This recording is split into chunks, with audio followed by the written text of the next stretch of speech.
predstavlja globalni zgled, kako pristopati k oblikovanju javnega prostora po meri človeka.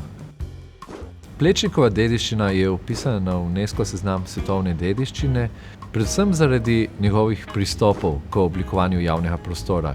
In eden izmed prostorov, ki najbolje ponazarja njegove pristope, je Vegova ulica.